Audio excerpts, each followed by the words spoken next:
Pai Senhor, irmãos. Amém. Nós vamos falar hoje de um assunto que, ao mesmo tempo que ele é simples, ele é complicado. Nós vamos falar sobre o reino de Deus. E para nós, assim, criar uma ideia acerca do reino, eu queria convidar você a abrir a sua Bíblia no Evangelho segundo escreveu Lucas, capítulo de número 19 e o verso de número 12.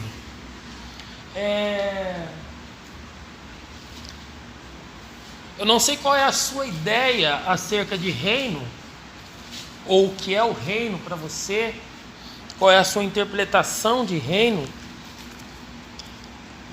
mas nessa noite eu vou falar um pouco acerca daquilo que eu acredito, daquilo que eu entendo pelas Escrituras, e eu gostaria que a gente pudesse compartilhar das ideias para que a gente possa chegar a uma conclusão. Então, Evangelho segundo escreveu Lucas, capítulo 19, nós vamos ler o verso de número 12 somente, tá? E aí nós vamos falar alguma coisa aí. Todos acharam? Diz assim: e assim aconteceu, e assim contou-lhe Jesus: certo homem de nobre nascimento partiu para uma terra longínqua com o objetivo de ser coroado rei de um determinado reino e regressar. Lucas está escrevendo essa parábola. Jesus está contando uma parábola, e quando Jesus contou essa parábola, ele conta uma parábola e mesmo se colocando na terceira pessoa, ele está falando dele próprio, porque ele está dizendo que um homem de nobre nascimento partiu para uma terra longínqua com o objetivo de ser coroado rei de um determinado reino e depois regressar. É certo que Joséfo, ele escreveu um livro, até vi um comentário, um livro que se chama Guerras e Antiguidades, acerca de um acontecimento do século IV, que Arquelau, que era irmão de Antipas, ele fez uma situação como essa. Ele saiu da onde estava, foi até Roma, para que Roma viesse coroar ele rei, assinasse, coroasse ele rei, e ele voltasse para reinar sobre a Judéia. Mas isso não aconteceu, porque alguns judeus se reuniram e foram atrás quando Arquelau saiu, e ele então fez com que não fosse coroado rei. Ele sim teve domínio sobre algumas regiões da Judéia, mas ele não foi coroado rei. Então, quando Jesus contou essa parábola, ele não estava aqui falando de Arquelau, mas estava falando dele próprio, que para ele reinar, ele precisava ser coroado. Porque você lembra lá, quando a Bíblia diz lá que ele se despiu de toda a sua glória e veio, tomou forma de homem e foi obediente até a morte de cruz. Então, quando Jesus está dizendo, contando uma parábola, que um certo homem de um nascimento nobre, a gente vai ver Isaías falando do nascimento, porque um menino nasceu e um filho se nos deu. Então ele diz que todo o principado estava sobre ele, então já era algo profético acerca de que Jesus ia vir, ia fazer. Então o que acontece? Jesus vem, agora Jesus precisa ir para ser coroado. Lembra que quando aquelas mulheres foi tentar deter ele falou assim: olha, eu ainda não subi até o meu Pai, eu não subi até os céus, aí não fui ainda glorificado. Era justamente o fato que precisava acontecer com ele, o fato de ele vencer toda aquela situação da morte, ser coroado e voltar para que venha verdadeiramente instituir o reino. Eu lembro que no começo da minha conversão eu ouvi um grande estudioso, um amigo meu que estudava muito a Bíblia, e ele me falou uma coisa que na época soou muito estranho para mim. Ele falou que Deus tinha uma promessa para a igreja e uma promessa para Israel. E como eu sempre fui assim, né? Eu falei assim, não, cara, não pode ser. A promessa de Deus é uma só, é um povo só e tal. E depois de muito tempo estudando, ouvindo outras pessoas e aprendendo, eu tive que chegar à conclusão que Deus tem uma promessa para a igreja e que Deus tem uma promessa para Israel. E trabalha com ela de uma forma totalmente separada. Tanto é que hoje Deus trabalha com a igreja e Israel está praticamente de lado. Mas vai chegar uma hora que a igreja vai ser deixada de lado, porque a igreja vai estar nas bodas e Deus vai trabalhar com Israel. Então foi difícil para mim, dentro da minha cultura pentecostal, entender essa junção da promessa de Deus para Israel e da promessa de Deus para a igreja. Mas como o assunto é reino, então ele sobe, é coroado, e ele vem, a Bíblia diz que ele recebe um nome que está acima de todo nome, ele recebe poder, ele recebe glória, e aí então ele volta para assumir esse reino, ou seja, ele vai voltar para que esse reino seja concretizado. Mas uma coisa interessante, que quando ele diz assim, ó, eu ainda não subi, ainda não fui glorificado, não fui ao meu Pai, veja que logo em seguida ele volta para a igreja. Ele aparece ainda para a igreja. Então ali se consuma uma coisa, mas para os judeus ainda ele vai voltar para estabelecer um reino. Agora eu pergunto, esse reino é um reino físico ou é um reino espiritual? Que reino é esse? Que reino é esse que a Bíblia diz assim, ó, que ele está próximo? Daqui a pouco ele diz assim, ele está entre nós. E daqui a pouco a Bíblia diz assim, ele vai vir. Então ele está próximo, ele está entre nós ou ele vai vir? Qual é a visão de reino que a gente tem? Que ele está próximo, que ele está entre nós ou que ele vai vir? E é sobre esse ponto de vista que eu queria construir uma ideia com vocês. Porque se a gente parar para pensar,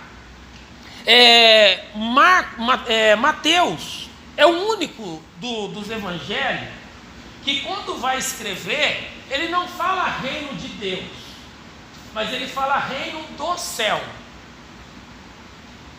Por quê? Porque Mateus ele escreveu para judeus, e ele era um judeu. E sendo ele um judeu, e o judeu tem uma questão de falar o nome de Deus, tanto é que trabalha com Deus como Criador, Senhor e tal, e não usa o nome de Deus, eles têm medo, tem medo, né, de tomar o nome de Deus em vão. Então Mateus escrevendo para eles, e Mateus sendo judeu, Mateus não escreve reino de Deus, porque para nós vai estar escrito reino de Deus, mas para os judeus estaria reino de Yahvé, que é o Deus que eles acreditavam, e pronunciar um nome que para os judeus era santo e difícil de pronúncia, era complicado. Então Mateus, para atingir o público que ele quer alcançar, ele troca o reino de Deus por reino dos céus. E talvez dentro de algumas traduções se criou uma ideia no nosso meio, que diante de uma interpretação reino no céu, deu-se entender que a igreja vai viver e vai passar a eternidade no céu. Criou-se uma ideia. Tanto é que ele falou, quando você vai, eu vou para o céu. Quando você vai passar a eternidade no céu? Justamente pelo fato de quando interpretava assim, ó, reino no céu, e não do céu. A intenção de Mateus não é levar o homem até o reino, mas trazer o reino até o homem. Porque o reino desce. Então, ao mesmo tempo que a Bíblia fala que ele está próximo, que ele está entre nós e que ele vai vir, de fato nenhuma delas está errada. Porque tem o anúncio do reino, tem a proclamação e a efusão do reino, e tem o estabelecimento do reino. E quando eu falo de uma promessa para a igreja, de uma promessa para Israel, a gente precisa saber que são dois tipos de reinos diferentes que está sendo apresentado. Alguém pode falar, mas pastor, como que Deus apresenta um reino para a igreja e um reino para Israel? É nessa ideia que a gente vai trabalhar. Então pensa, a igreja é o que de Jesus? Pensa, o que é que você pensa? A igreja é o que de Jesus? Noiva, certo? A igreja é noiva. Então guarda isso, a igreja é noiva. Aí a gente tem que parar e pensar que a Bíblia chega ao ponto de dizer assim, ó, o reino de Deus não é comida e nem bebida, mas é justiça, é paz e alegria no Espírito Santo. Então qual é o reino que a igreja vive e desfruta? É um reino que está entre nós. Ele estava se aproximando, mas agora está entre nós. Por quê? Como que caracteriza que esse reino chegou a mim? Quando a minha vida começa a refletir os benefícios do reino, as qualificações do reino. Por quê? Qual é o intuito do reino para a igreja?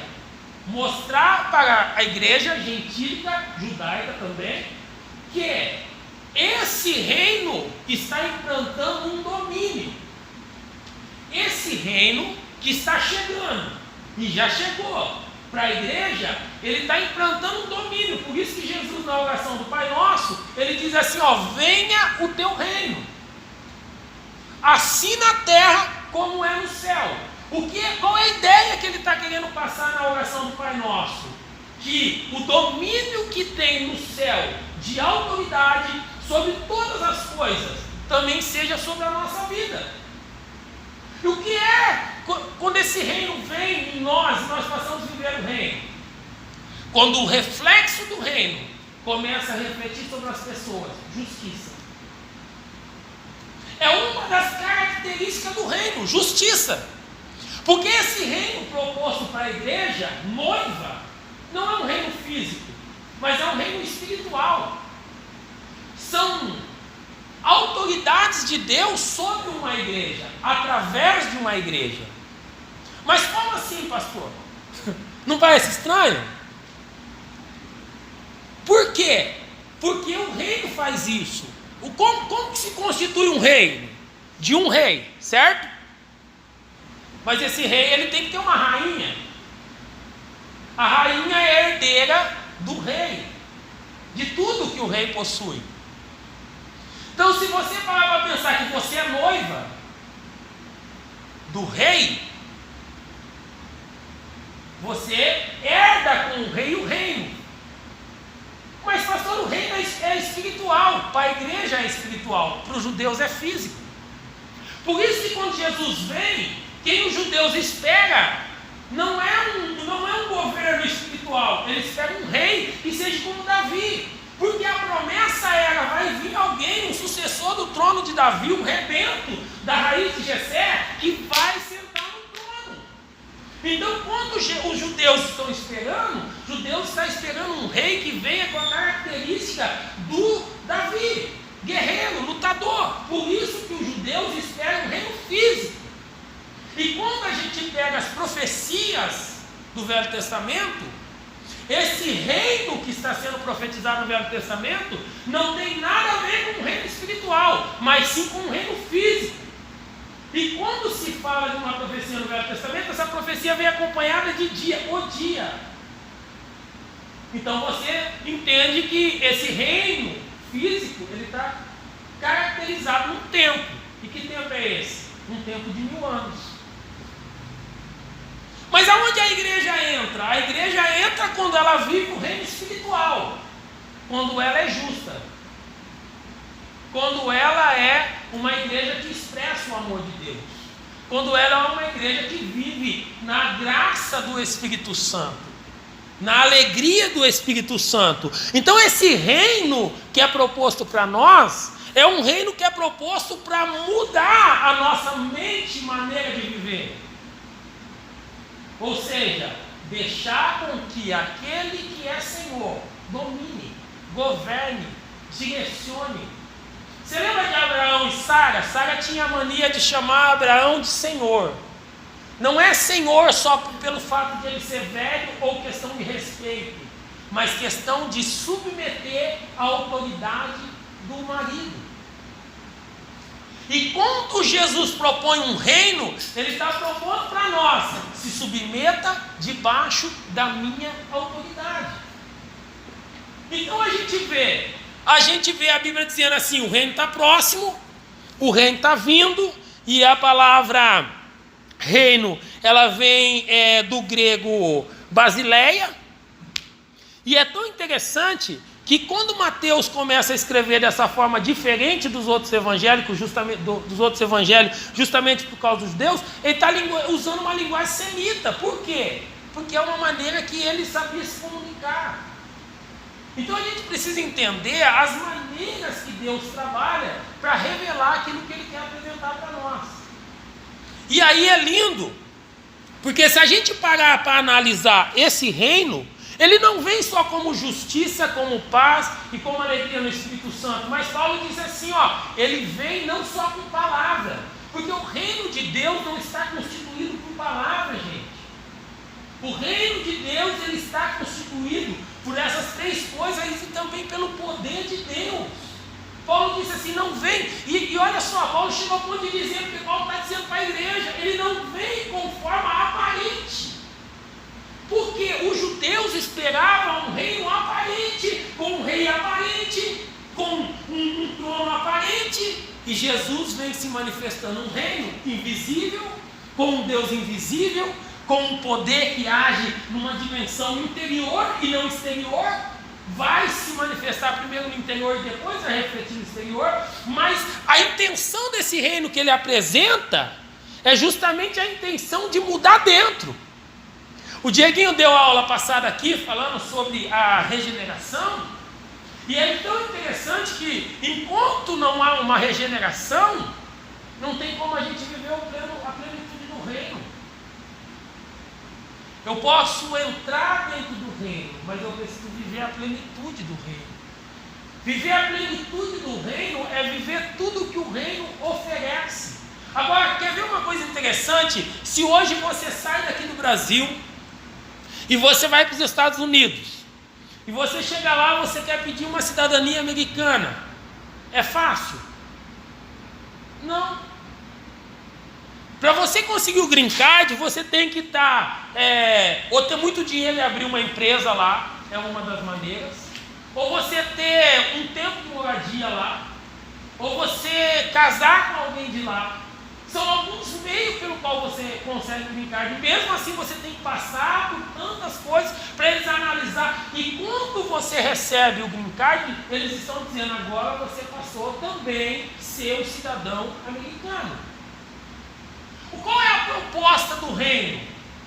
É nos tirar desse reino das trevas e nos transportar para o reino do amor de Deus.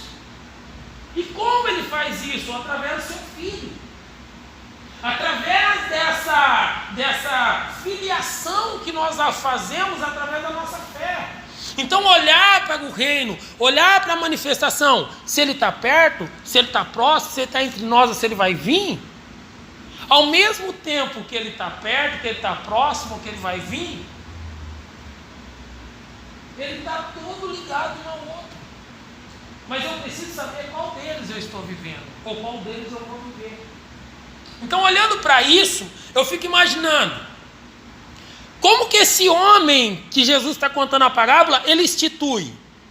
Ele institui quando ele consegue vencer a morte, o pecado e tudo. Agora, sabe por que a exigência do rei do reino para a sua noiva?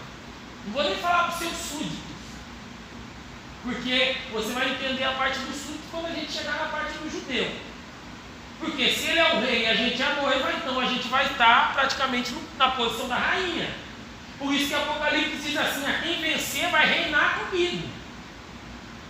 Reinar com ele na onde? No milênio. Irmãos, só tem reino. O nosso engano é achar que Deus vai reinar sobre a igreja. Porque ninguém reina. Um casamento que se dá debaixo de reinado, um rei reina sobre os súditos, não sobre a rainha. Porque a rainha ele tem uma aliança. Todo casamento que você coloca a pessoa que tem a mesma autoridade que você debaixo da mesma lei dos servos, dos súditos, então ela está desconstituída da rainha. Enquanto Vasti ela era a rainha do rei Assuero, ela estava livre de qualquer sentença. Mas a partir do momento que ela foi destituída, ela passou a ser uma pessoa comum. Então a proposta de Deus para nós é que nós sejamos igreja, noiva, e que esse reino que Ele oferece seja espiritual dentro de nós, para mudar. Agora, o que o reino quer fazer com nós? Quer criar em nós princípio. Se o reino não criar em nós princípio, você não vai conseguir reinar com Ele no milênio. Ah, pastor, mas pega aí. Então pega aí. Tem como uma pessoa ser salva e não reinar? Porque todo que reina foi salvo. Mas tem como alguém reinar, ser salvo e não reinar? Sim, tem. Se você analisar a passagem do ladrão da cruz, você vai analisar: Senhor, lembra de mim quando tu entrar no teu reino. O que Jesus responde para ele? Ainda hoje você estará comigo no paraíso. Porque reino é só para quem vence. Reino é só para quem vence. Por isso que Paulo disse assim, combati o bom combate, acabei a carreira, e desde agora eu espero o prêmio da coroa que o justo juiz me dará naquele dia. E quem usa a coroa? O rei e a rainha. Porque Paulo está dizendo, eu venci, agora eu estou esperando o prêmio de reinar com ele, porque ele já disse lá em Apocalipse, quem vencer vai reinar comigo. Então você pode ser uma igreja que vai ser salvo, mas não vai reinar, mas vai ser salvo. Como isso, pastor? Parece loucura, mas é uma realidade. Sabe por que uma pessoa que não venceu o pecado não pode reinar? Porque o princípio do reino para os judeus é perfeito. A Bíblia diz que durante um milênio o diabo vai ser preso. E não vai haver quem tente o homem a pecar. Por isso que quem pecar dentro do milênio vai sofrer a mesma consequência que Lúcifer sofreu. Porque Lúcifer sofreu uma sentença irreconciliável? Porque ele pecou num lugar onde não havia possibilidade de pecar, porque não havia tentador. É um lugar pleno de justiça, e o milênio vai ser um lugar que é pleno de justiça. Por isso que a sentença para quem está no milênio é que quem pecar vai ser morto imediatamente. E parece uma loucura, porque Deus não pode colocar uma noiva que vive em pecado, ou que viveu em pecado, para reinar com ele, porque desconstitui a liderança do rei. Porque como que o rei vai cobrar a justiça de alguém, se aquela que está do seu lado viveu uma vida de pecado? E você deve estar me perguntando, mas pastor, como assim? Como é que uma pessoa vai ser salva em pecado? Pergunta, você está querendo perguntar isso, não está? Eu não estou falando que a pessoa vai ser salva na prática do pecado. Mas eu quero que você lembre que a Bíblia diz assim, que aquele que diz que não peca, já pecou.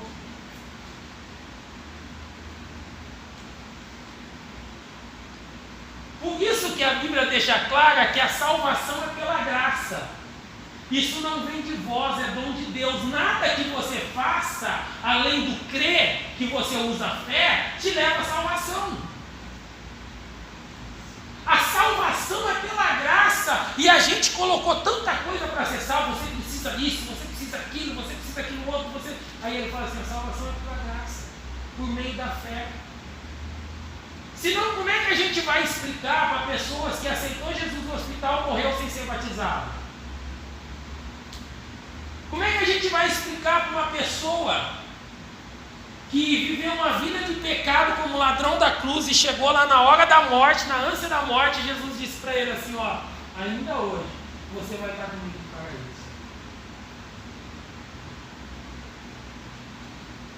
Ainda hoje você vai estar comigo no paraíso. Então, quando a gente olha para as coisas de Deus, irmão, eu sei que é difícil a gente entender isso, porque a gente vem de uma mentalidade pentecostal, e a gente, irmão, pensa assim, ó, há muito tempo eu venho lutando com umas coisas, que a gente vem aprendendo, que a gente vem vivendo, que a gente vem lendo, que a gente vem reaprendendo, e eu achei interessante porque o Diego falou sobre regeneração aqui, e a palavra regeneração, ela vem de gerar. Primeiro você gera, se aquilo que você gerou foi danificado, você regera ou regenera. Ou seja, torna a fazer de novo. Só que aonde o homem foi formado? Aonde o homem foi formado, irmãos?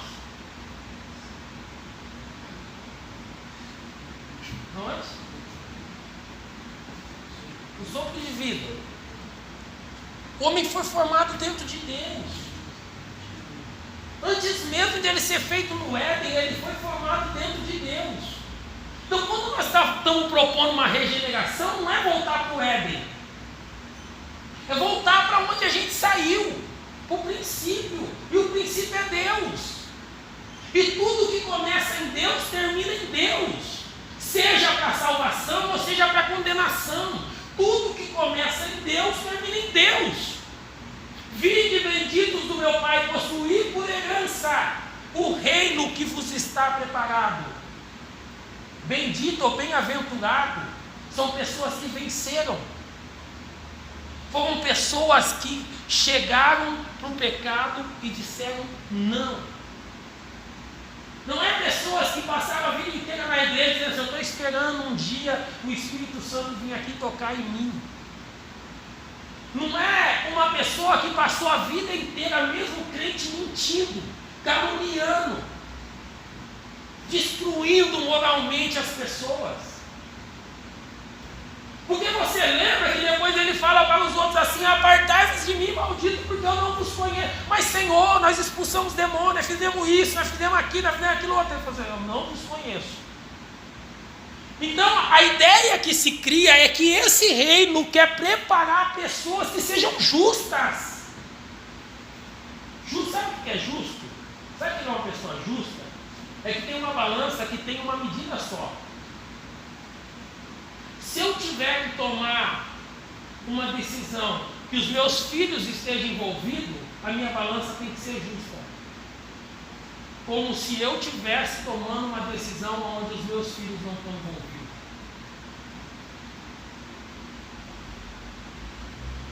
Ser justo é entender que da mesma maneira que Deus me perdoou, Ele pode perdoar o Mateus. Ser justo é entender que do mesmo jeito que Deus me levantou, Ele levanta a Letícia. Porque o mesmo poder de reino que agiu em mim, age no pecador também. E quando eu deixo de viver o reino, a autoridade do reino? Quando eu deixo de ser justo. Esse daí não tem jeito não. Isso daí não tem condições não. Isso daí não. Eu vou passar. Irmãos, queira ou não, dentro da igreja nós temos essas coisas. E eu não estou falando somente igreja aqui, fonte de vida. Eu estou falando igreja num contexto geral. Você pega as redes sociais, é pastor brigando com o pastor, é um falando mal do outro, é isso, é aquilo. Gente, que tipo de justiça essas pessoas estão vivendo? Que tipo de reino essas pessoas estão compreendendo? Sabe por quê? Quando Jesus está desinstituindo a Páscoa, ele diz assim, ó, vocês não vão mais tomar do produto da vide até que venha o meu reino.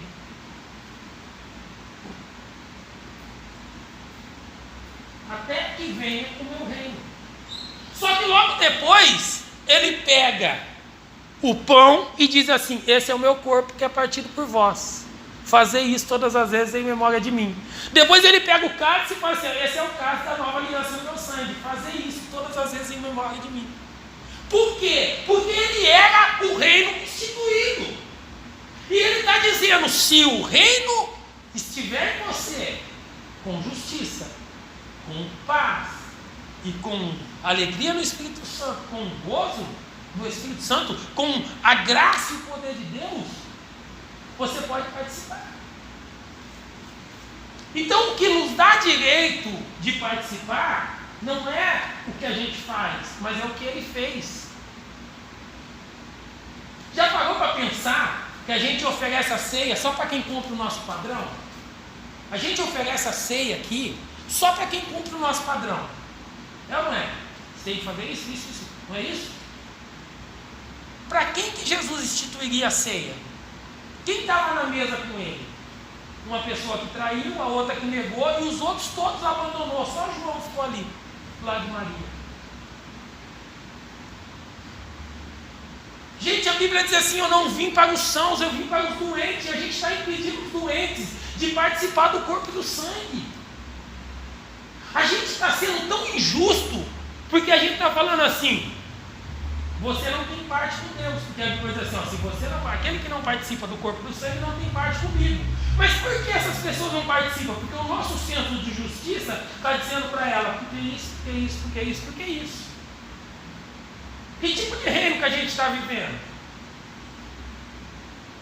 Que tipo de reino que a gente está vivendo? Que tipo de justiça está sobre esse reino que veio sobre nós? Você já parou para pensar que a gente pode estar errado? Já passou pela sua cabeça que a gente pode estar errado? Ou não? Se errado só está os católicos, que tem uma cruz lá. A gente não tem cruz, mas a gente tem leão. A gente tem um monte de coisa que a gente faz aqui, ó. Um monte de imagem que a gente coloca. Já parou para pensar? Que a gente critica quem tem lá e a gente vê. E que tipo de justiça que esse reino colocou em nós? Que a gente pode, porque a gente é cristão, e vocês não podem porque vocês são católicos. Que tipo de justiça tem nesse reino que a gente recebeu de Deus? Que tipo de justiça que tem nesse reino que a gente está dizendo viver? Que estamos dizendo chegou até nós? Que o pecador não pode estar comigo. A gente está como aquele publicano. Ô Senhor, tem misericórdia de mim. Eu não sou. O outro fala assim: eu não sou como esse publicano aí, não. Esse publicano aí é pecador. Já pegou. Só que a gente teria coragem de realmente ser justo? Não estou dizendo que você vai perder a sua salvação, mas você pode não reinar, gente. Minha esposa disse assim: amor, isso daí é pensamento batista, hein? Batista diz que uma vez salvo, salvo para sempre. Se eu estou andando com ele, criei nele,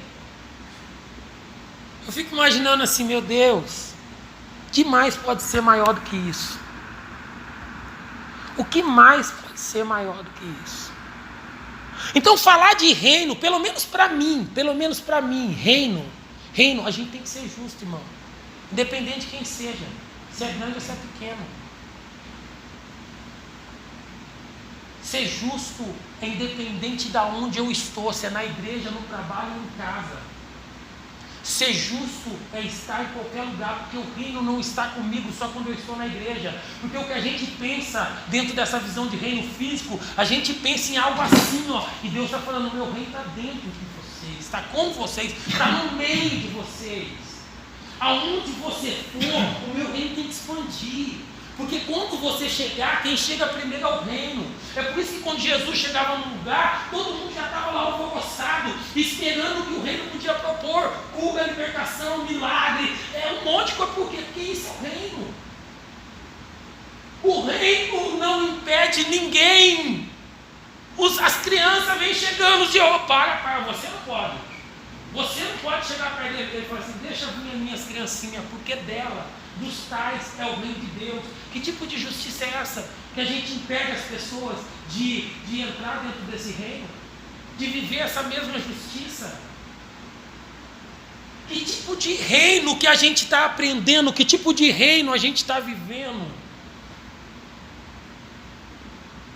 E aí, eu fico imaginando, porque ele fala assim, ó, esse reino é paz. Sabe o que eu acho lindo? Numa das passagens ele fala assim, ó, eu gostei quando eu li nessa tradução, vai em paz, na maioria das vezes, vai em paz. Também, mas sempre quando ele dizia para alguém assim, ó, vai em paz. É interessante que algumas Bíblias trazem uma tradução assim, ó, vai para dentro da paz. E toda vez que eu me lembro disso, eu me lembro do tsunami que deu lá na Ásia. Onde foi, Marcos? Na Ásia, né? Na Indonésia. Foi na Ásia, aquele que acabou com tudo lá. Foi tão interessante que a hora que fez até um filme, né? Tem até um filme lá que fala do tsunami, é bem bacana o filme. E é interessante que tinha um mergulhador, eu já contei essa história aqui. O mergulhador tinha mergulhado, né? Está lá mergulhando, vendo todas as paisagens. Quando ele volta, a cidade toda está tudo destruída. Um monte de gente morta.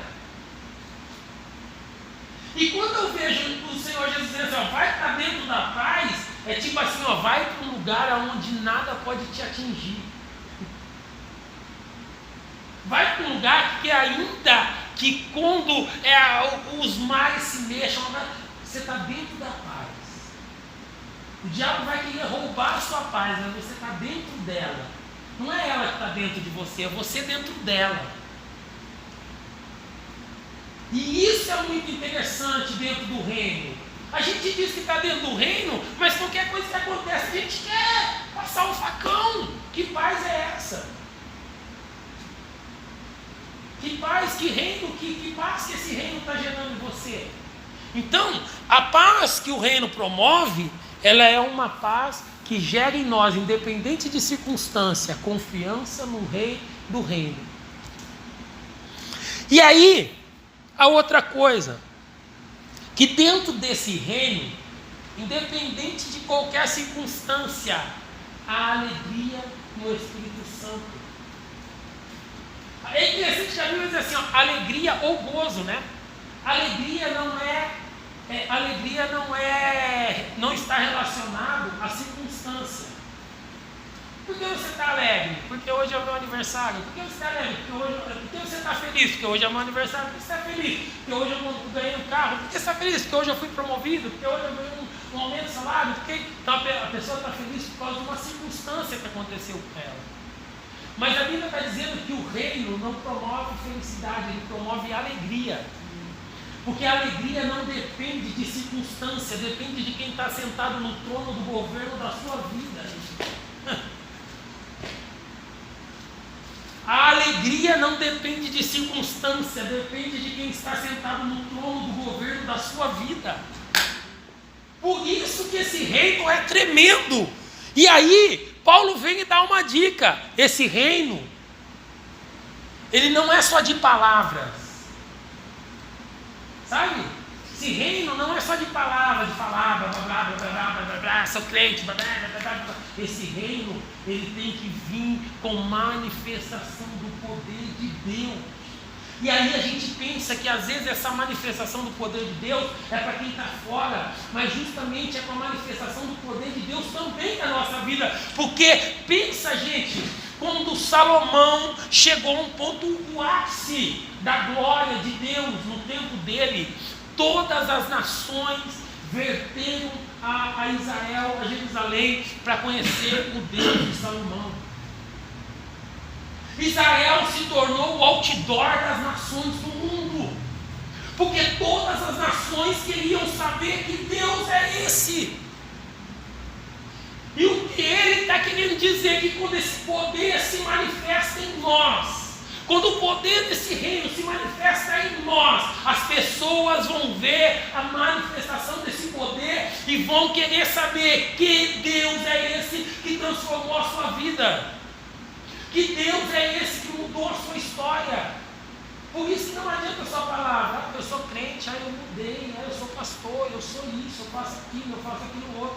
Deus olha para nós e fala assim, as pessoas vão ver através do poder que é manifestado através da sua vida. Porque todo o poder de um reino é constituído pelo rei que está acima de todos. Então, quando eu olho para essa situação desse reino para a igreja, eu entendo que Jesus passa para nós que a igreja deve deixar ser dirigida, orientada pelo poder e autoridade de Deus. E isso é tremendo, isso é maravilhoso. Agora, o que é esse reino físico? Quem espera um reino físico? Os judeus. Os judeus estão esperando o Messias até hoje. Por quê? Você já parou para pensar? Por quê? Antes de eu entrar nessa segunda parte aqui, deixa eu perguntar aqui, alguém quer falar alguma coisa? Eu fico falando. Então, eu sei que é muita coisa para falar sobre reino, e eu tive que fazer um apanhadão assim, falar tudo muito corrido.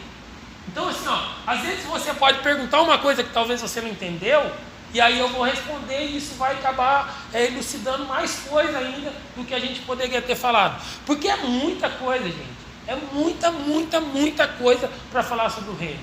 Então, eu peguei só algumas coisas que eu achei importante saber sobre o reino, para que a gente possa de fato viver esse reino. Para que a gente possa de fato desfrutar desse reino. Que esse reino é deixar com que Deus governe a nossa vida. Que deixar que Deus dirija a nossa vida. Então, quando a gente olhar para isso, a gente tem que entender assim, eu quero que Deus governe a minha vida. Então, antes de eu entrar nessa segunda parte aqui, eu quero deixar aberto aí para você falar alguma coisa. Às vezes nem todo mundo vai concordar, eu sei, porque até para mim foi difícil concordar comigo mesmo. Às vezes a gente tem que desconstruir um pensamento para criar um outro pensamento, né? E eu creio que ninguém, como o pastor Paulo disse aqui, ninguém é obrigado a concordar e crer da maneira que o outro crê, né? Mas eu estou passando para você mediante aquilo que eu hoje acredito. Eu hoje vivo por isso. Que esse reino tem que ser um reino de justiça.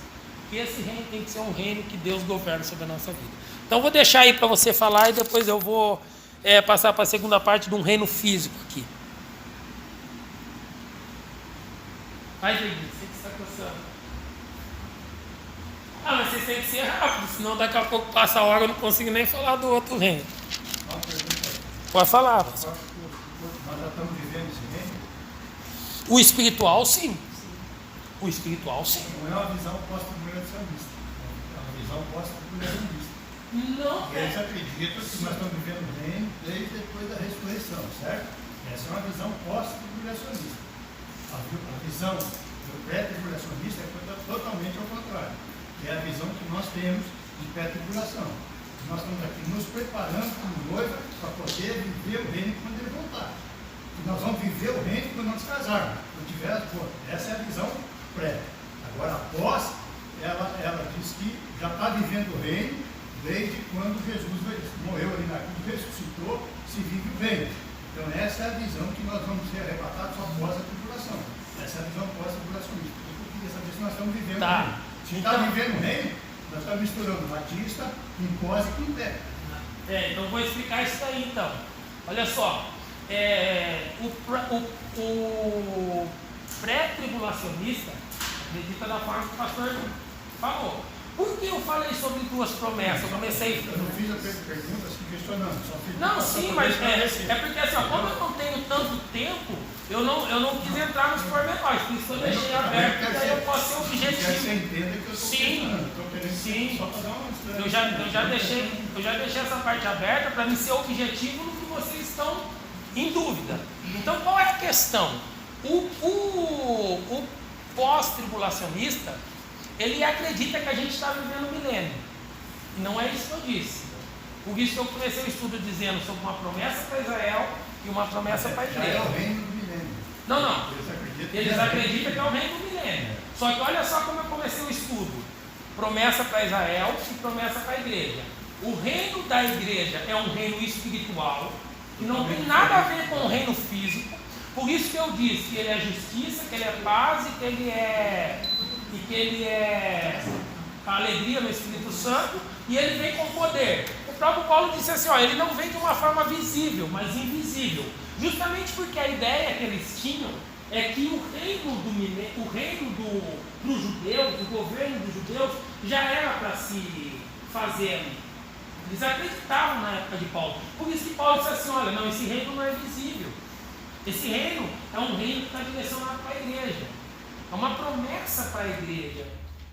Apesar de a gente às vezes não entender aquela passagem de Jairo e a mulher do fluxo de sangue, se a gente parar para analisar aquela passagem, olha só, quem era Jairo? Jairo era um dos principais da sinagoga. Se ele é um dos principais da sinagoga, ele é representante também de Israel. Porque se ele é um dos principais, ele responde pelo povo, quem ele está sob a liderança. Agora, Jairo tem uma filha. A filha de Jairo tem 12 anos. Então a gente tem um líder dos judeus com uma filha que tem 12 anos. Então a gente tem alguém que é liderança de um povo e tem uma filha que tem 12 anos que representa as 12 tribos de Israel. Agora, Jesus está indo com Jairo, está andando com Jairo. De repente a caminhada é interrompida no meio do caminho e uma mulher desconhecida, a Bíblia não fala do nome dela. Essa mulher já fazia 12 anos que estava sofrendo de uma hemorragia, de um fluxo de sangue. Essa mulher, 12 anos, essa mulher era desconhecida. Jesus ele vem para os seus, mas os seus não recebem. Então ele se volta para o gentil. Vós sois o jambuzeiro bravo enxertado na oliveira viva. Agora Jesus ele para de andar com Jairo, ele se detém e ele começa a se relacionar com a mulher. Ele cura a mulher. Ele fala para a mulher, vai em paz, ou vai para dentro da paz. Então veja que o relacionamento de Jairo com Israel e da mulher desconhecida com os gentios faz sentido. Então Deus interrompe a promessa para os judeus e começa a viver uma promessa para os gentios, que é a igreja. Só que depois que os gentios são arrebatados, ele volta para Jairo, para ressuscitar a filha de Jairo. A profecia do vale de ossos seco. A última parte da profecia profetiza sobre ele o Espírito. Vem dos quatro cantos o Espírito e entra nesse exército e tal. E eles vivem. E isso vai acontecer quando ele estiver lá na guerra do Armagedon, lá no Monte das Oliveiras, e vai se cumprir a última parte dessa profecia. Então o que eu estou dizendo para vocês é que eu não creio que nós estamos vivendo um milênio ou que eu sou pré-tribulacionista. Eu estou dizendo que a promessa que Deus tem para a igreja é espiritual. E a igreja vai chegar num determinado tempo, ela vai ser arrebatada. Vai haver a questão da tribulação, depois vai haver a guerra do Armagedon, depois vai haver o estabelecimento do reino, porque todas as profecias do Velho Testamento se direcionam a esse reino profético como dia, ou seja, tempo, reino determinado por um tempo de 1000 anos. Então quando eu falo que Apocalipse diz lá assim, que a quem vencer reinará comigo, veja que ele coloca um monte de situação, olha, eu tenho contra ti isso, mas quem vencer, reinará comigo. Ele está dizendo que depois, quando ele vir com a sua igreja vencedora, no Monte das Oliveiras, e estabelecer o reino, a igreja entra como noiva, não como súdita. Hoje o reino dele reina sobre nós de uma forma espiritual, mas amanhã nós vamos reinar sobre Israel. Dá para entender isso? Amanhã no reino físico, no milênio, por isso que não pode entrar uma pessoa que não vence o pecado, gente. Porque não é princípio para poder dizer, olha aqui, ó. Pastor, mas é impossível. Não, a Bíblia fala lá sobre pessoas que viveram e não pecaram. Começa a dizer, e que dizer de fulano, de Bertrano, e pai, começa a falar de um monte de pessoas. Agora a gente tem que louvar a Deus pelo fato da justificação. O Alberto vai falar semana que vem sobre justificação aqui. Eu creio que a justificação é imediata. Por isso que o diabo não pode me acusar de mais nada. A partir do momento que eu chegar, dobrar meu joelho, falar com Deus, confessar o meu pecado, Senhor, tal, Ele me justifica. O cara pode ser o pior, ele pode ter estuprado uma pessoa, ter entrado na igreja, olha, eu cometi, e confessar o pecado dele. Jesus vai justificar ele na hora. Quando Jesus olhar para ele, não vai ver ele como estuprador, mas vai ver ele como uma pessoa justificada. Eu sei que é difícil a gente entender isso, porque às vezes ele pode ter feito mal para alguém da nossa família. Mas Jesus vai olhar para ele e vai falar assim, eu te justifico. Mas o fato de ter justificado não isenta ele da consequência do ato que ele fez. Ele vai ser justificado, mas ele vai ter que pagar pelo ato que ele fez. Seja na justiça, seja onde for. Se alguém na rua tiver que bater nele, fazer alguma coisa com ele, vai fazer. Mas por que Deus não livra? Porque é consequência. Mas Deus o justificou. Mas a consequência nós temos que pagar. Então, eu falei até para o Dieguinho, eu creio que a justificação é imediata, a regeneração eu creio que é um processo. Eu não creio que regeneração é um negócio que acontece e puf, aconteceu. Se não fosse assim, nós não pecava mais. Porque um rim, depois que ele pagou, se ele foi regenerado, ele foi regenerado. Não vai parar de novo. Foi regenerado. Só que teve um processo, teve que colocar antibiótico, teve que isso, teve que aquilo, teve que fazer um monte de coisa e tal, e pronto.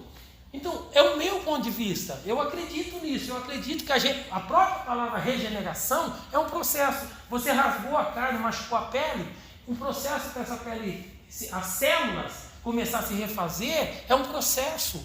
Que eu preciso encher de antibiótico as células vivas para poder regenerar as células que morreu. Senão vai ficar...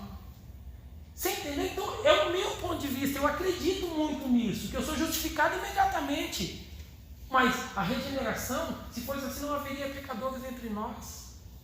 Não haveria mais ninguém sanguinário no meio de nós. Se a gente for... Porque qual é a ideia de regenerado? Voltar ao princípio.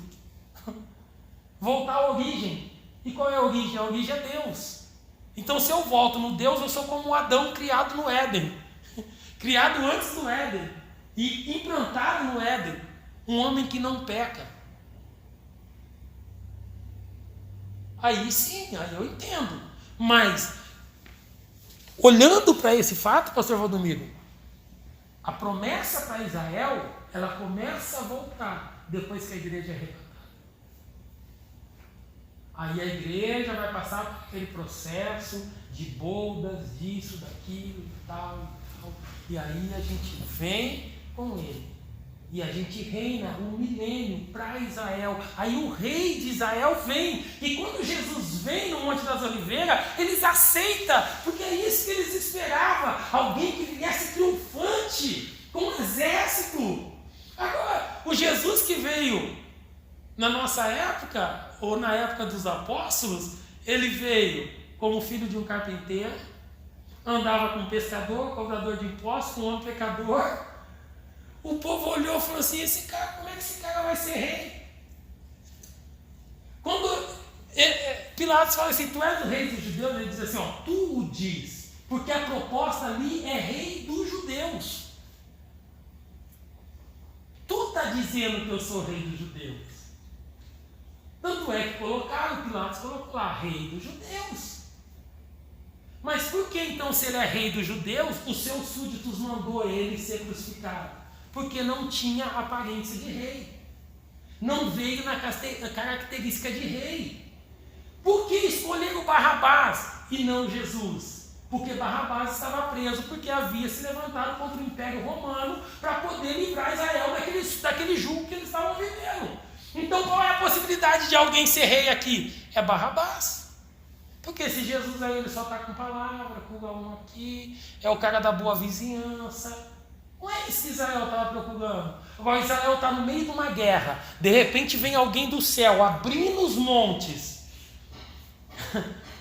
Chegando de uma forma suntuosa, poderosa. Fala assim, meu, esse é rei.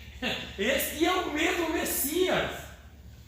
Sabe o que vai ser surpresa para Israel? Que é o mesmo Messias. Porque eles vão perguntar que feridas são essas aí nas suas mãos. Essa ferida foi as feridas que eu fui ferido na casa dos meus irmãos. Então dá para entender, quando ele vem para estabelecer esse milênio, e a igreja que viveu esse reino espiritual vencedora tiver com ele, essa igreja tem que ser uma igreja que não deixa ponto para o diabo chegar e apontar, apesar do diabo estar preso. Mas são sensos de justiça, são sensos morais, são sensos espirituais, que não pode... Se no reino do milênio ele vai ser, o seu juízo vai ser, como que eu posso usar a palavra? Imediato, taxativo, firme. Como que ele vai ter alguém lá que vai falar, mas esse daí ó, pode até estar com coroa de rainha, mas... Você entendeu? Então assim, ó, agora ele vem e vamos falar de um reino físico. Porque Marcos, João e Lucas falaram do reino de Deus. Porque eles o gentil não tinha problema nenhum de falar, não tinha restrição nenhuma acerca do nome de Deus. E os judeus sim. Então eles falam de uma forma muito mais livre. Muito mais livre. E quando eu olho para isso, eu fico pensando, qual é a maneira de eu acessar o reino espiritual de Deus? Crendo. E não só crendo, mas submetendo. Se você crê, mas não submete, não tem como o reino estar fluindo de você. Esse o grande problema do reino espiritual é isso. Eu creio para a salvação, mas eu não me submeto para viver o reino. Eu creio para a salvação, mas eu não me submeto para viver o reino. E se eu não submeto para viver o reino, eu não entro dentro do princípio que ele está criando para alguém que reine com ele. E eu sei que você pode falar assim, mas pastor, mas aí a gente vai ser transformado, a gente vai receber um novo corpo, a gente vai receber um novo nome, a gente vai ser tudo novo. Se tem uma coisa que Deus não é injusto. Por isso que tem o galardão. O galardão é justamente para mostrar a justiça de Deus para quem foi salvo. Se o galardão é desse tamanho, é o tanto que você trabalhou. O seu é desse, é o tanto que você trabalhou. O seu é desse. Então, o galardão é justamente para que venha igualar todo mundo dentro daquilo que fez. Agora, viver esse milênio, reinar nesse milênio, não como... E aí a gente desconstrói, né, aquela ideia de Jesus vai reinar sobre a igreja, um reino físico. Se a gente basear um casamento hoje nesse estilo de reinado, não dá certo, irmão. Não dá certo. O súdito obedece sem questionar. Se questiona, o que acontece? Nós podemos ver. Vamos pegar um exemplo aqui, vou pegar um exemplo bem drástico mesmo, que é a Venezuela, que é Cuba. Se por acaso o cara fala assim, não, aqui a lei agora, a pessoa vai viver com 25... É peso em Cuba? Não é peso, né? O que é em Cuba? Guarani, sei lá. Vai X, 25 tal de dinheiro. O que acontece? O cara não pode ter aquilo, porque o governo diz para ele que é aquilo. Se ele tiver mais, ou se ele for contra o governo, ele é um rebelde. E aí ele vai sofrer consequências. Então, é tão interessante que a proposta do reino é submeter. Mas a gente se submete a esse reino para desfrutar do que o reino tem. justiça, paz, alegria no Espírito Santo, poder. A gente desfruta tudo isso. E não só isso, a gente desfruta de algo ainda maior, de poder sentar com Ele no trono. Você pode ver que todas as vezes que Ele está dizendo a quem vencer, Ele não está dizendo a quem ser salvo. Se você achar na Bíblia algum versículo que diz assim, a quem ser salvo vai sentar comigo no reino do céu, no meu trono, a quem ser salvo eu vou te fazer coluna no templo do meu Pai, a quem ser salvo eu vou te fazer isso. Não, porque não é questão de salvação, é questão de vencer. E não que eu estou suprimindo ou tornando a salvação menor do que o vencer. Porque a salvação é um dom de Deus. A salvação é um dom de Deus. Irmãos, vai ser. Foi até engraçado que ontem a minha esposa está ficando igual eu. Ontem eu falei assim: a salvação, a gente escuta, né, os pregadores falam, a salvação é um mistério. É um mistério. Quando a gente chegar lá, a gente vai ter muita surpresa. Ela falou assim: mas lá no céu a gente não vai se conhecer. Que surpresa que a gente vai ter? Eu falei: é verdade. Apesar de muita gente acreditar que lá no céu a gente vai se conhecer, né? Aí para quem vai se conhecer vai ter surpresa, para quem não vai se conhecer não vai ter surpresa, né? Aí eu até falei para ela, não faz sentido, porque na parábola de Lázaro e o rico, eles não estão ainda vivendo na eternidade. Veja que eles estão no paraíso, e lá no paraíso ele pega, olha a cena, o rico olha para cima, porque aquela ideia que a gente tem que o inferno é embaixo é totalmente não sei como é que conjecturar que o inferno é embaixo, porque a palavra inferno significa inferior. Se a gente olhar, porque a Bíblia diz lá, dentro daquela suposta fala do diabo, eu subirei acima das nuvens e serei semelhante ao Altíssimo, tal, estabelecerei meu trono, A Bíblia diz que Paulo disse que há 3 céus. Tem um homem, se no corpo não sei, se fora do corpo também não sei, que foi levado até o 3º céu. Né? A ciência diz que há 3 céus. O céu de nuvens, o cosmo e não sei o que. Tem 3 céus pela ciência. E aí, nisso os dois se concordam. Aí, olha a visão da passagem. O rico olha para cima, a Bíblia diz que há um abismo entre eles, né? Porque a questão do primeiro e segundo céu provavelmente tem aí essa distância. Ele olha para cima e ele vê o pai Abraão. E daí se sai a ideia de que quando a gente chegar no céu a gente vai se conhecer. Eles não estão na eternidade, eles estão no paraíso. Onde Jesus disse para aquele homem, hoje você vai estar comigo no paraíso. Ninguém entrou ainda na onde deve entrar enquanto a gente está aqui, irmão. Pode ficar tranquilo, enquanto você estiver aqui, ninguém que foi antes de você vai entrar antes de você. Vai ficar quietinho lá no paraíso esperando. Eles vão ressuscitar primeiro, a gente vai ser arrebatado, vamos se encontrar e vamos todo mundo junto.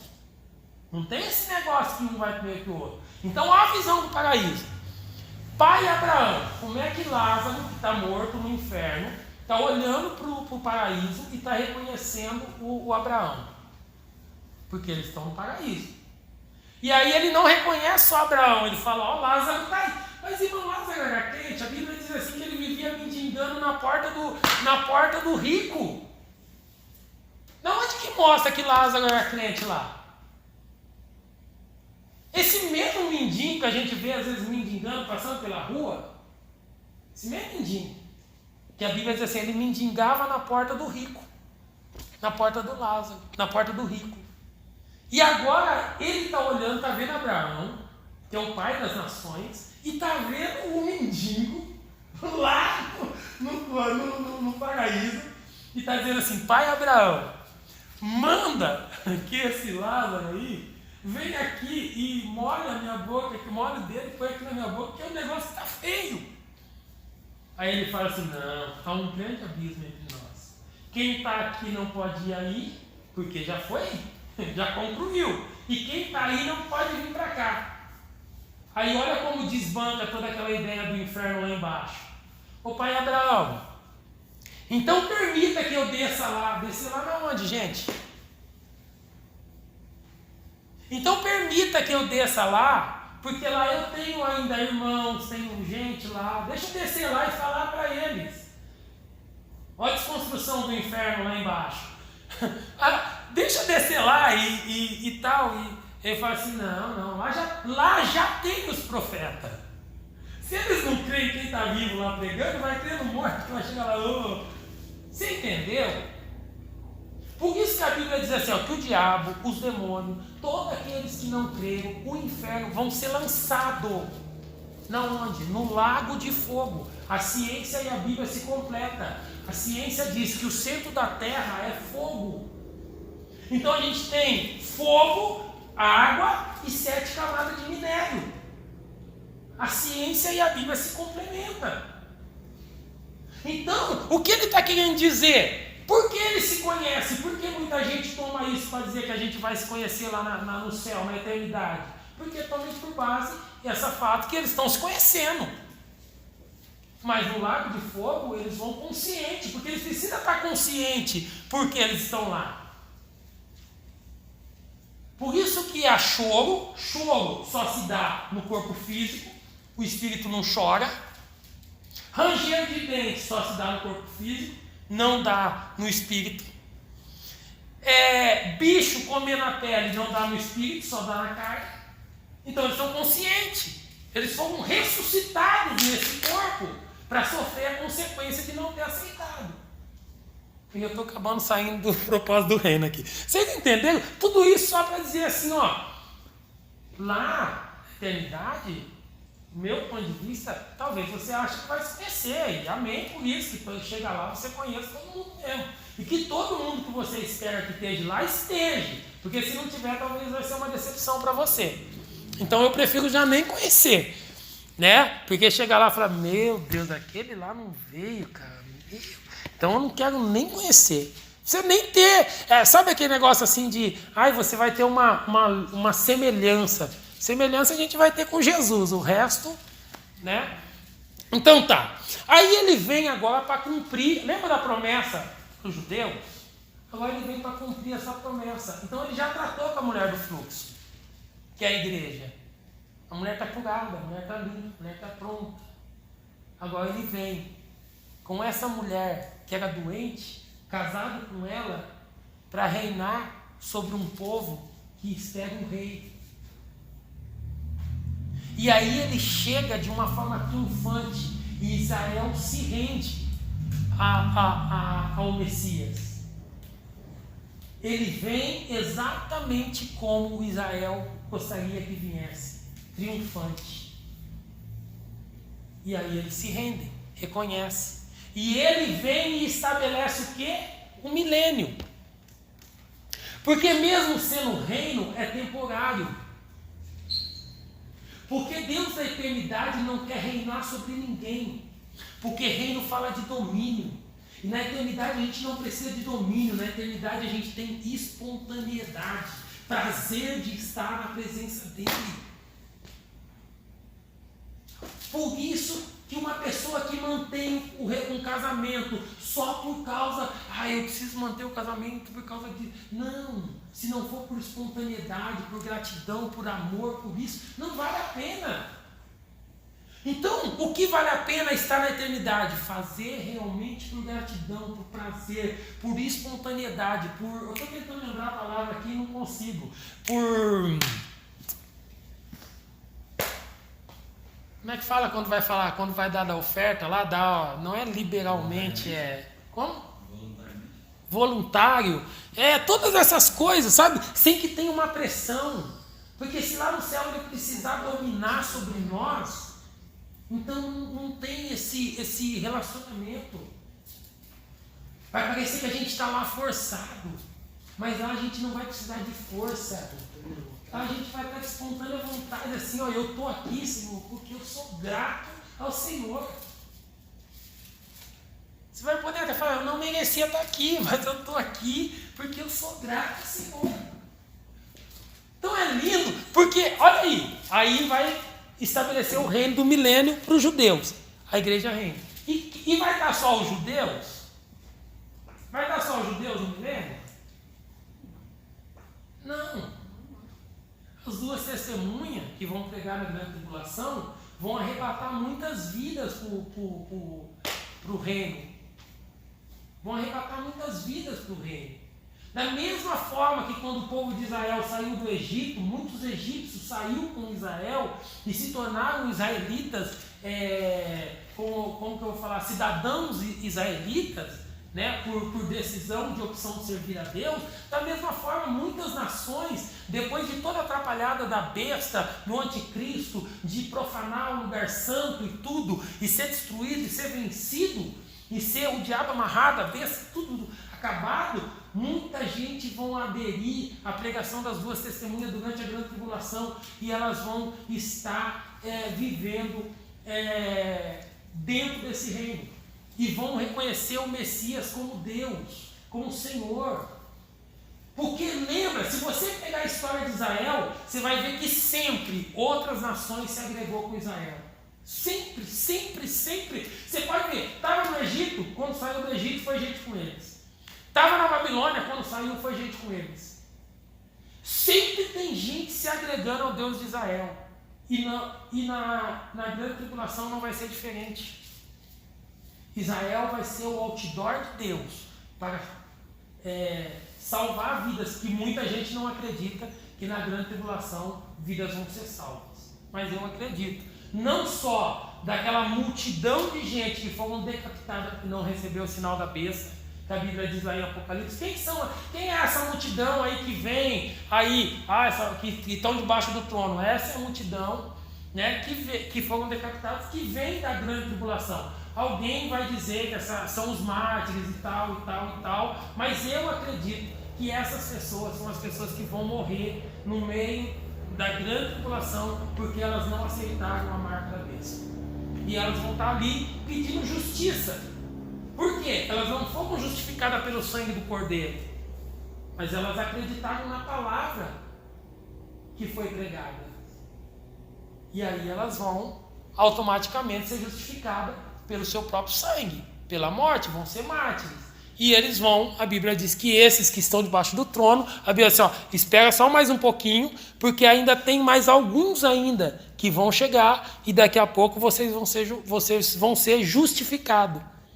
E aí a gente vê toda a conclusão do reino. Então veja bem, o milênio, o reino milenário, o reino para os judeus, a promessa que Deus fez para ele, Deus vem e governa de uma forma justa. E aí eu fiquei assim, eu me lembro, até comentei ontem com a Rô, quando o pastor Márcio veio dar aula de escatologia aqui, e eu fui um dos opositores, porque a visão dele era muito testemunha de Jeová, né, Beto?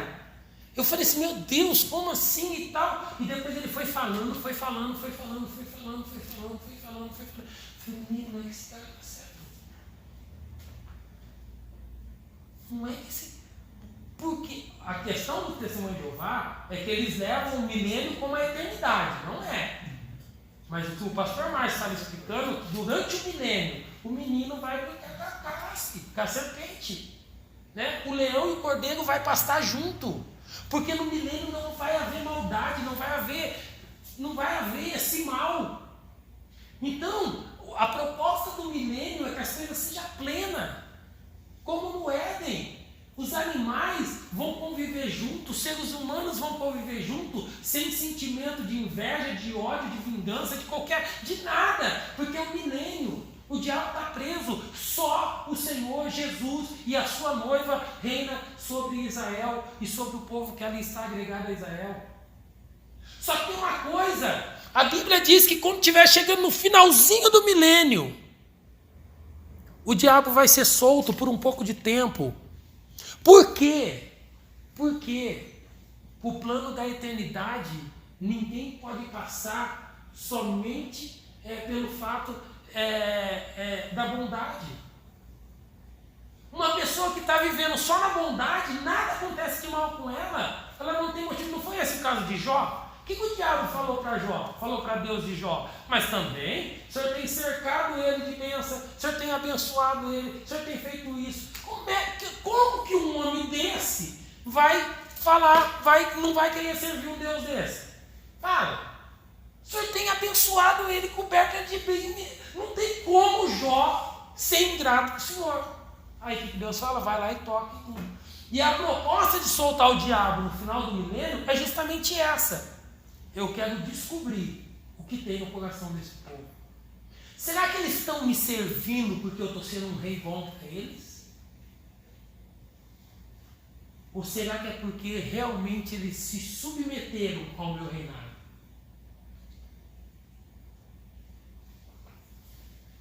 Quando a gente se submete ao reinado, as coisas fluem.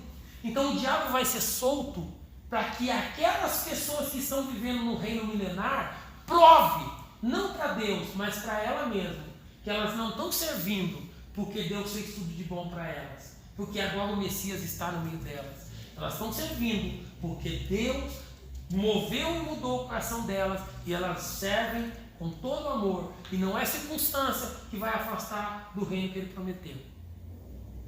E aí, na conclusão do milênio, diz que os céus, as terras, o céu, a terra que hoje existe, não existirão mais. O mar dará os seus mortos, a terra dará os seus mortos, todos vão ressuscitar. Vão passar pelo julgamento do trono branco. Quem for condenado vai ser condenado. Quem dentro do milênio e se encaixar dentro desse plano de salvação, se junta com a igreja salva. E essas pessoas vivem a conclusão da promessa. E eu vi a nova Jerusalém que descia do céu. Por isso que não é reino no céu, é reino do céu, que desce até onde a gente está. Aí esse reino desce para ocupar o lugar que hoje a gente habita. E estabelece o padrão eterno de vida. Então isso é reino. Tanto para nós, quanto para os judeus. Talvez seja difícil para você conjecturar isso. Mas a partir do momento que eu passei a entender que Deus tem uma promessa para a igreja e uma promessa para Israel, e trata essas duas promessas de formas distintas, ele então consegue agir de uma forma plena. Por que Deus não permitiu que o templo fosse levantado novamente? Há quem diga que vai ser levantado o terceiro templo, quarto templo e tal, mas por que ainda não foi construído ainda? Porque eles não sacrificam, porque não tem altar para sacrificar, não tem templo. Os sacerdotes estão estudando, eles estão santificando, eles estão fazendo. Vai chegar uma hora que tudo isso vai funcionar. Então o que eu quero dizer sobre esse reino? Ao mesmo tempo que ele está próximo, ele está entre nós, mas ele também vai vir. E isso não é erro nenhum do que está escrito. Ele está próximo de você, ele está entre nós, mas ele também vai vir. Então a gente precisa distinguir o que é o reino espiritual e o que é o reino físico. Não se preocupe agora com o reino físico.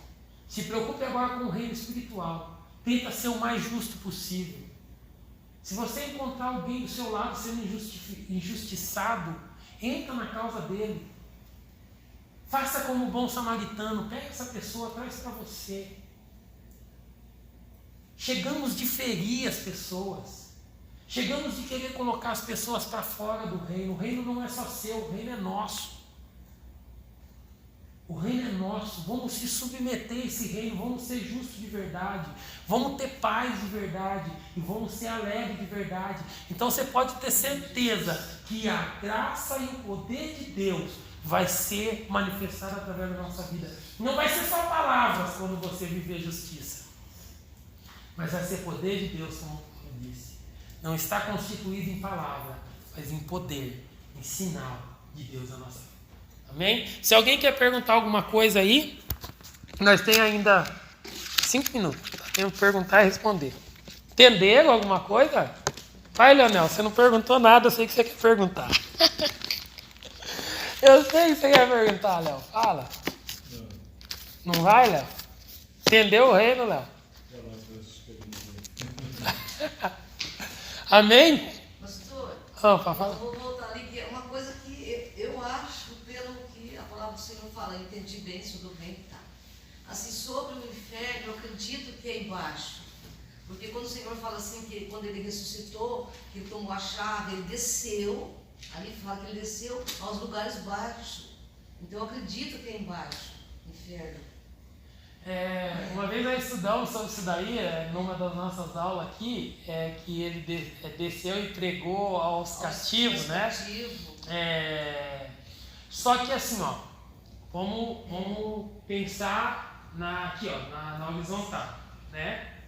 Quando uma pessoa morre, morreu, o que acontece com ela? Morreu? Nossa, precisa, morreu. Morreu. O espírito volta para Deus, O espírito volta para Deus. E a alma vai para algum lugar. Para algum lugar. Então o que acontece? Acontece que o que fica embaixo da terra é o corpo. Quando sepulta alguém, sepulta o corpo. A expressão que ele desceu, lembra que eu falei assim para as mulheres? Ele falou assim: não me detenha que eu ainda não subi ao Pai. Então ele só pode entrar no inferno, que é lugar inferior, e requerer alguma coisa só depois que ele vencer e for coroado. Não foi Deus que o constituiu rei. Lembra o versículo que eu li aqui? Ele nasceu um homem nobre e tal, e ele saiu, foi para uma terra distante para ser decretado rei. Depois ele volta. Então ele sobe. O corpo é sepultado. Naquela época não nas debaixo da terra, mas numa caverna. E aí o espírito sobe, porque o espírito precisa ser glorificado. Depois que ele ressuscita, o espírito precisa ser glorificado. Por isso ele diz para as mulheres: não me toca, porque eu ainda não fui ao Pai. E quando ele vai ao Pai, e então aí que ele está consumado nele toda a obra redentora, ele então vai no lugar, no inferno. Porque a visão antigamente, né, Beto, do inferno é que ele era dividido em duas partes, porque não tinha justificação antigamente. Era pessoas boas e pessoas más, que é a visão espírita. Gente boa e gente má. Gente má fica no purgatório e gente boa já fica num lugar bom. Só que aí o que acontece? Depois que ele é glorificado, ele então vai, porque agora ele chega não como cordeiro, mas ele chega como leão, ele chega como aquele que venceu. E aí ele requer. Por isso que a Bíblia diz assim: e levou com ele o cativo e o cativeiro. Né? Porque senão vai ficar uma ideia que o espírito das pessoas mortas vai ficar embaixo da terra. E o espírito ele não está sujeito à matéria. Por isso que quando o espírito sai, a matéria cai. Entendeu? Então, o espírito precisa de um corpo. E esse corpo tem que ser corpo, né? Tá, tem gente que fala que o espírito entra em animal. Eu acredito que pode entrar, não sei se entra, se vê, não sei que bicho faz. Mas que o bicho precisa de um corpo, precisa de um corpo. Então, ele primeiro é glorificado, depois ele vem nesse ambiente inferior ao que ele estava sendo glorificado. Aí ele leva com ele. Né? E depois ele vem aonde as pessoas estavam esperando a manifestação. Porque ele desce, ele fica mais 40 dias ainda andando. Sim. Né? Assim, o ponto que eu acredito, pastora. Não sei se eu consegui ser assim convincente, mas. Estou preocupada com o céu. Sim. Não, mas você sabe, assim, ó, talvez se eu estiver errado, os irmãos podem, né, me corrigir. Mas antigamente, antes de Jesus, antes da morte e ressurreição e glorificação, porque assim, ó, não é só morte e ressurreição, tem que ter a glorificação. Sim. Porque morrer na cruz, morreu mais dois do lado dele. Naquela época muita gente morria na cruz. Então, aí ele ressuscita. Só que ressuscitar, muita gente já tinha ressuscitado também. Mas ser glorificado, só ele. Lázaro foi ressuscitado. Né? Por que ele não foi ressuscitar Lázaro no terceiro dia? Porque havia uma promessa que ele ressuscitaria no terceiro dia. Viúva de Naim. Sim. Entendeu? Então o fato é ser glorificado. Porque na glorificação está a consumação, que por isso que a pessoa, e Deus elegeu ele. Né? E Deus concedeu a ele poder, autoridade, tal, porque ele precisou passar pelo processo de morte, de ressurreição, ir até lá, ser glorificado, aí ele volta. Por isso que quando ele volta, ele passa pela parede, porque ele está glorificado. Então é só essa questão, assim, não sei se eu fui. Mas antigamente, quem morreu, mesmo Jesus aqui, ó, antes de Jesus ser morto, ressuscitado e glorificado, ali, aquele processo. As pessoas que morreram ali antes, todo mundo que morria ia para o inferno. Porque, na verdade, a palavra Hades, né, Hades ou Sheol, que era o lugar dos mortos.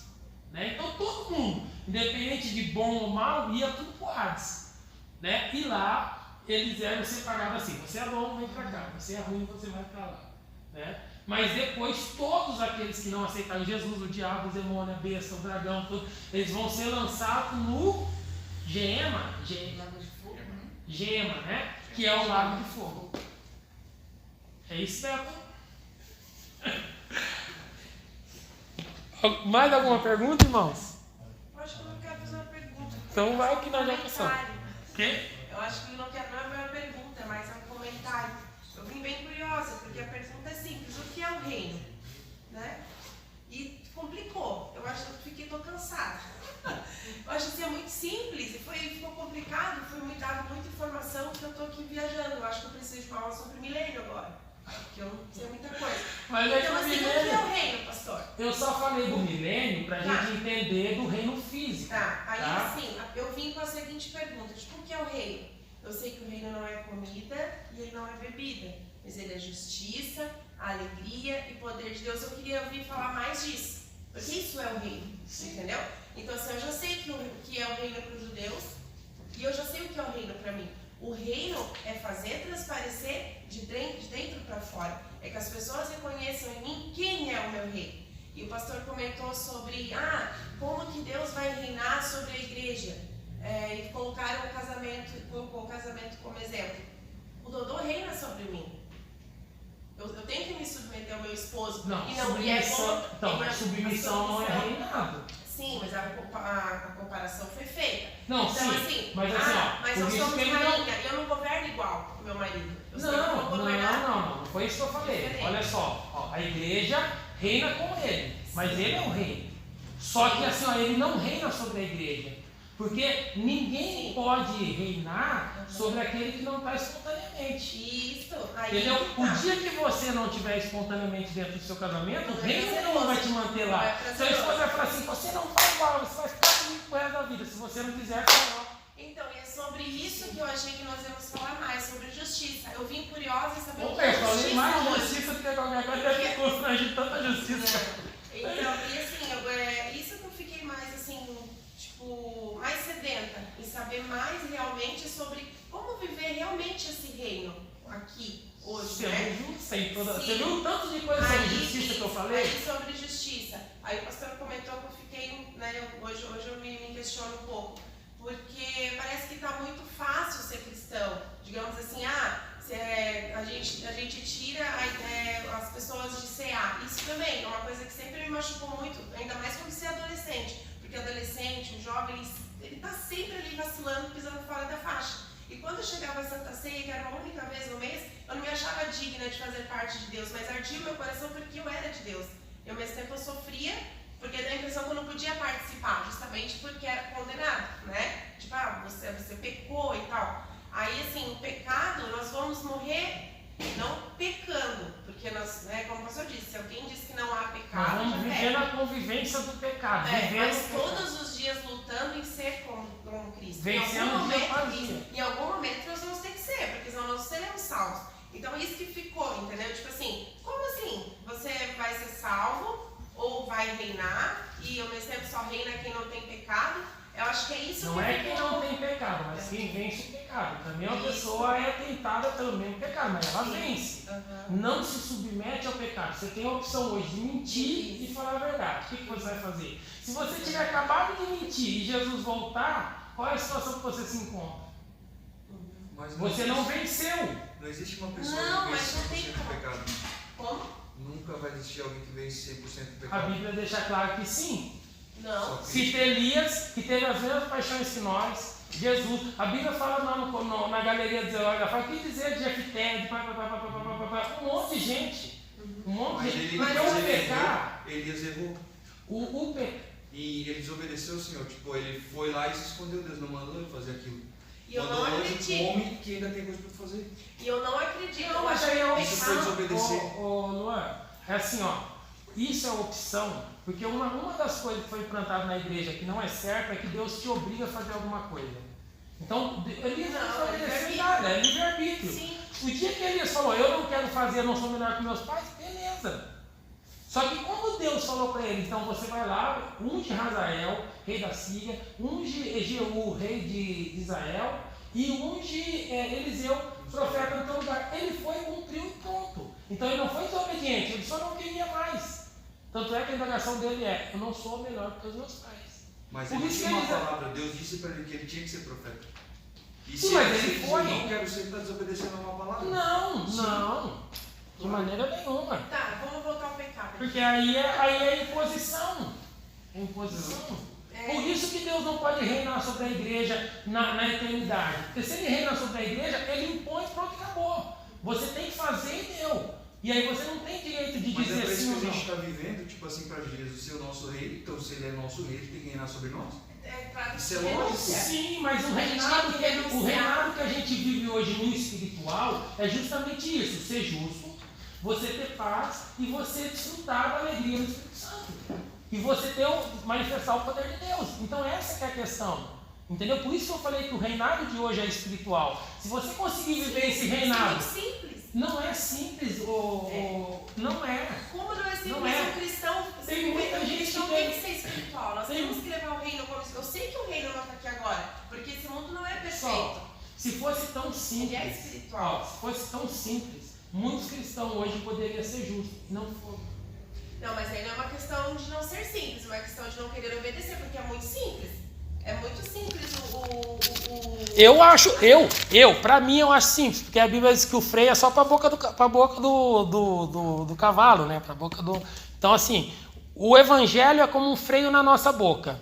Se a gente seguir o caminho que Deus está falando pra gente seguir, a gente não vai sofrer dor. Agora, se Deus puxa pra cá e eu quero ir pra lá, aí eu vou sofrer consequência. Entendeu? Então a justiça é isso. Toda vez que você falta com justiça, ou com amor, ou com alegria, você está prejudicando alguém. E esse alguém prejudicado começa por você. Entendeu? Então, o reino é isso. Se a gente não entender que o reino é fazer o bem para as pessoas, ser justo com as pessoas. Então, por isso que eu digo que o reino é simples. Ninguém entra dentro de uma igreja cristã achando que ele vai poder viver da maneira como ele acha que convém a ele, fazendo boas Acha obras, só. dando no Acha. Mas, Acha porque senão as igrejas não estariam tão distante do princípio como está hoje. E será que estão ensinando então? Beto. Porque se a pessoa é ensinada, ela aprende.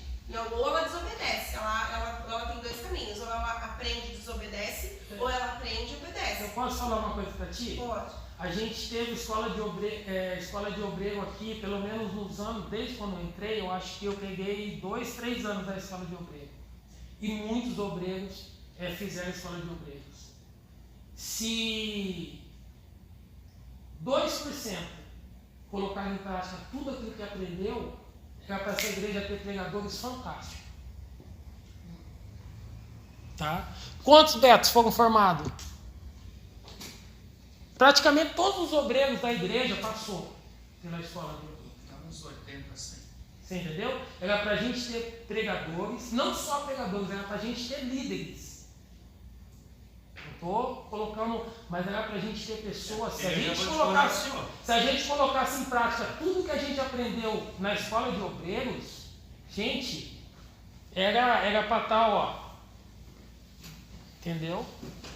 Mas a gente Então, são ambições. mas a gente está falando de reino. A gente está falando de Eu acho assim, reino. ó, em questão da escola de obreiros que você falou, talvez não pregadores, mas muitos obreiros deveriam estar aqui hoje, como não estão. Também. Na verdade, não. Não. É esse ponto. Como pregador, assim, ó, eu não me sinto um pregador. Não, Márcio, eu sei. Eu estou falando assim, no sentido Sim. é de colocar em prática o que aprendeu. Agora assim, ó, o simples. Eu acho simples também. Eu acho simples. Eu acho simples. O reino é muito simples. Tá? Eu acho A simples. gente que não Né? Só que o que acontece? Na escola de obreiro a gente aprendeu a respeito do livre-arbítrio. Né? E o que eu falei no dia que a gente falou? Pô, se tu aceita Jesus, né, Deus, para te entrar nesse reino, né, tu já perdeu o livre-arbítrio.